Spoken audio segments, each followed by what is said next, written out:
ડીસા શહેરમાં પ્રથમ વખત અમલમાં મૂકનારી ટીપી સ્કીમ છેલ્લા 10 વર્ષથી અધરતાલ છે, ત્યારે ફરીથી તેનો મુદ્દો ચગ્યો છે।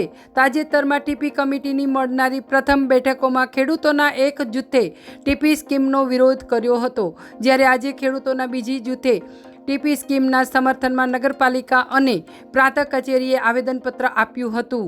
ખેડૂતોએ ભાજપના આંતરિક જૂથવાદના કારણે જ ટીપી સ્કીમ લટકી રહી હોવાનો પણ આક્ષેપ કરી ખેડૂતોના હિતમાં આ ટીપી સ્કીમ ઝડપથી અમલમાં મૂકવા માંગ કરી હતી। ડીસા શહેરનો વિસ્તાર અને વિકાસ સતત વધતા શહેરમાં પ્રથમ ટીપી સ્કીમ મૂકવાનું 10 વર્ષ અગાઉ આયોજન કરાયું હતું, પરંતુ આ ટીપી સ્કીમ ખેડૂતોના હિત કરતાં કેટલાક નેતાઓ અને બિલ્ડરોએ પોતાના અંગત લાભ માટે અમલમાં મૂકવાતા હોવાની ચર્ચાઓ વચ્ચે તેનો વિરોધ થતાં છેલ્લા ઘણા સમયથી ટીપી સ્કીમ અધ્ધરતાલ રહી હતી। જ્યારે તાજેતરમાં ડીસા નગરપાલિકાની નવી બોડીની પ્રથમ ટીપી કમિટીની બેઠકનો કમિટીના તમામ સભ્યોએ વિરોધ કરતા બેઠક જ મુલતવી રહી હતી। જ્યારે બેઠકના દિવસે જ ખેડૂતોના એક જૂથે આ ટીપી સ્કીમથી ખેડૂતોનું ખૂબ જ અહિત થતું હોવાનું જણાવી ટીપી સ્કીમનો વિરોધ કર્યો હતો।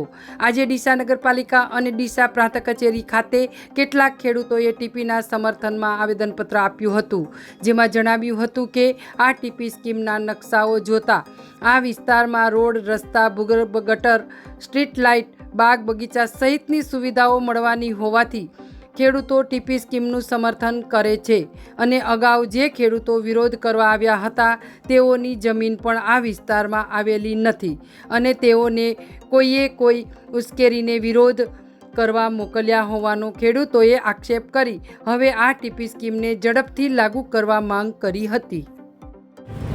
ભરતભાઈ નામ છે અમારું સાધુ।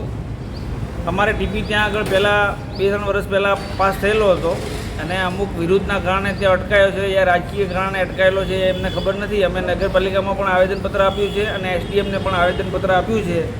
તો હવે આ અમારો ટીપી પ્લાન જે મંજૂર કરેલો છે સરકારે એ પાસ થવો જોઈએ અને અમે બધા ખેડૂતો જેની સર્વે નંબર જે બોલે છે અને જે ખેડૂતો લીગલી ખેડૂત છે એ બધા અહીંયા હાજર છે અને બધાએ ભેગા મળી અને અમે એસડીએમને અને નગરપાલિકાને આવેદનપત્ર આપ્યું છે। તો અમારો જલ્દીથી જલ્દી આનો નિકાલ કરી અને અમારી આ સ્કીમ લાગુ પડવી જોઈએ ડીસામાં।